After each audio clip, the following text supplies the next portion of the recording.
In this video, we're going to go through the 8 steps that you must go through after you set up your LLC. Number one is once you set up your LLC, you've got to transfer your property into the LLC. I know that sounds kind of like a duh, but you'll be amazed how many people will set up the LLC, do it properly, even set it up in the right state. They've set it up perfectly, but then they don't actually go and transfer the property from their personal name into the LLC. And if you don't do that, you have zero asset protection benefit for that. You have to transfer the asset into the LLC, and that has to happen before anything wrong or anything bad happens, or it's even worse than that, if you reasonably believe something bad's going to happen. So just because somebody hasn't filed a lawsuit, if you've got a demand letter, or you've gotten into a car accident and you know the lawsuit's coming, you can't then say, oh crap, I forgot to transfer all my assets into my LLC. Let me go run and do that. You have to do that before the event occurs. Number two is you want to observe the corporate formalities. The nice thing about an LLC is that they're not as strict as corporations. With corporations, you've got to have board of directors meetings and shareholder meetings and resolutions and all that. It's really, from a documentation standpoint, it's very, very strict. LLCs are a little bit more lenient, so to speak, but you still want to keep some basic things in mind. Number one is you don't want to be commingling any of your assets or expenses. You don't want to be using your credit card that you have for the business to go buy groceries or vice versa. You want to be showing the world that you are not your LLC and your LLC is not, which legally they're two separate and distinct entities. You've got to treat them that way. Number three is you want to obtain an EIN, which is an employer identification number, which is the equivalent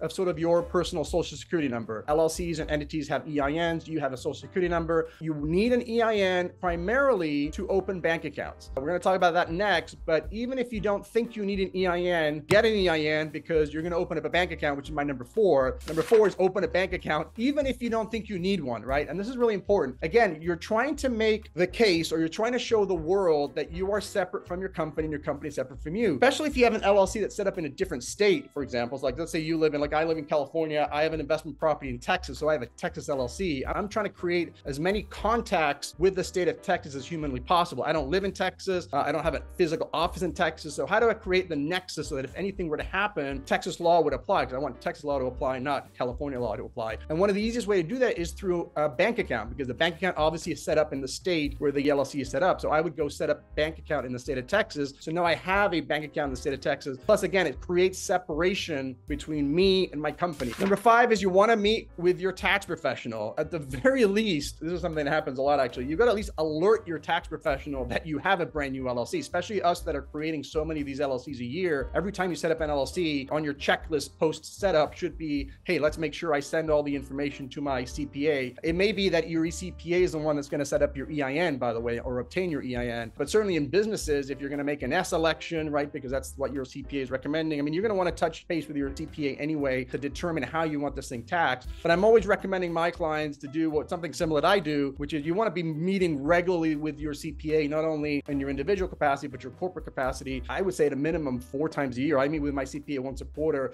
because you're looking to strategize and come up with a plan of how to minimize your taxes down the road. And so your CPA needs to understand, well, what businesses are you running? What entities are you running? And are there some expenses or ways we can structure things today that will result in a tax mitigation, by the end of the year? Number 6 is make sure you're aware that in some states, you may have to register with the Department of Revenue. So the Department of Revenue is separate from the Secretary of State. When you set up an LLC, you're setting up the LLC with the Secretary of State. It's usually what it's called. Sometimes it's Department of Corporations, but that's separate from the Department of Revenue. Not all states, but many states will require you to also register with the Department of Revenue because they want to make sure that they're getting their taxes on all that fun stuff. You also want to make sure that you need to determine whether you're going to be needing to register in a separate state. If your property is in the state of Texas, but you decided to set it up in Wyoming, do you need to register in the state of Wyoming? Or maybe it's a business that you set up in Wyoming, but you live here in California, so you need to qualify your business in California. So just be aware of that there might be some other registrations, whether it's a different department within the state. In some instances, not surprisingly California,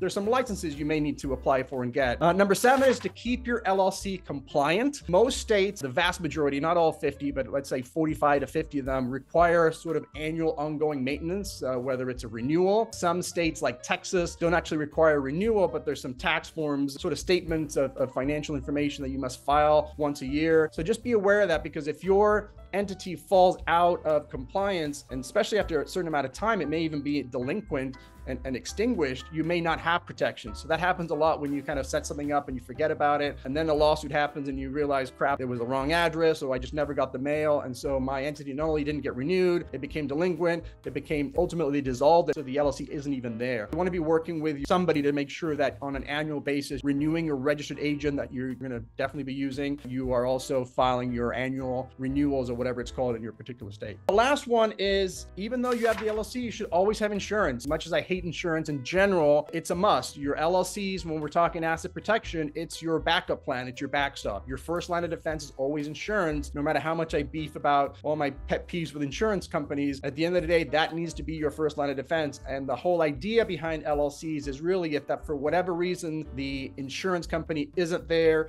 you're underinsured, or they just go bankrupt, or whatever the reason is, you want to have something to fall back on and have these LLCs as your backstop. So I'm sure there's quite a few others, or there may be others that you want to think through, but these are kind of the 8, probably the most important ones. I'd be curious.